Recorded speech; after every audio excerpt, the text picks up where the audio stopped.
Nasa Inglaterra ngayon ang grand prize winner sa katatapos na anti-corruption songwriting competition na ginanap sa Pilipinas. Pero dismayado siya dahil hindi kinagat sa sariling bansa ang kanyang likha. May report si Jean Alcantara.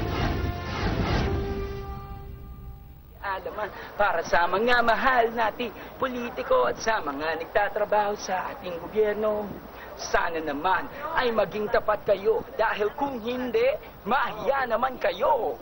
Kayo dito. Narinig sa makasaysayang Tower Bridge sa Central London ang isang award-winning rap song na kinanta ni Peter Parker o Lemuel Semblero sa tunay na buhay. Ang Mahiya Naman Kayo ay nanalo ng grand prize sa anti-corruption songwriting competition na ginanap kamakailan sa Pilipinas at itinaguyod ng Office of the Ombudsman, European Union at ng British Council. Sinalo ni Parker ang mahigit 300 lumahok sa kompetisyon. Kabilang sa kanyang premyo ay 250,000 pesos at isang all-expense-paid trip sa United Kingdom.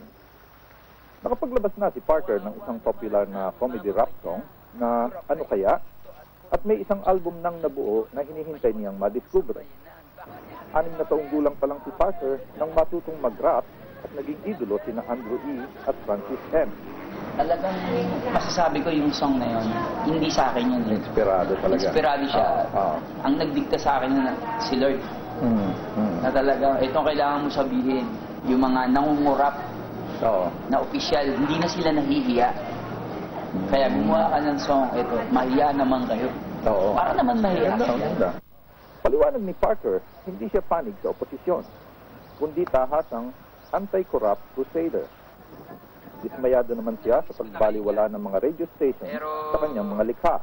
Bigyan lang ito na pagkakataong marinig sa ere, talagang siguro malilesen ng corruption dahil mahihiya ang mga nakaupong mga opisyal na dapat sila yung nagmumudmud ng fair sa mga mahihirap, sa mga tao na nangangailangan.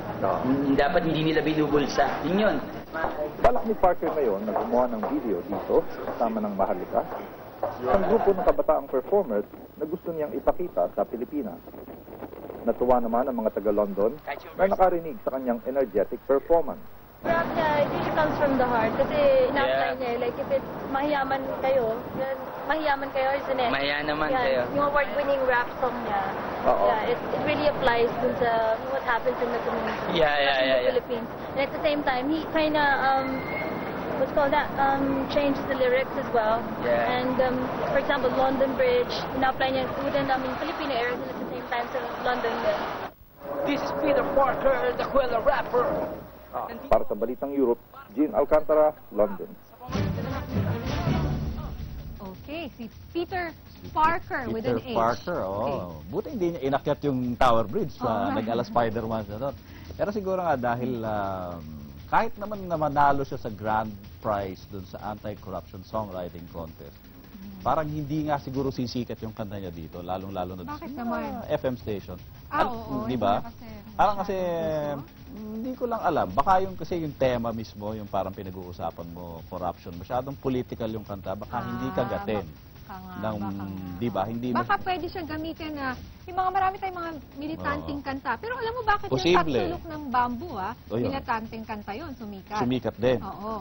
Baka depende doon sa kumakanta. Depende na rin. Baka pag naka-Spider-Man costume, hindi masyadong siniseryoso. Ay, good luck sa'yo, Peter Parker. Peter Parker.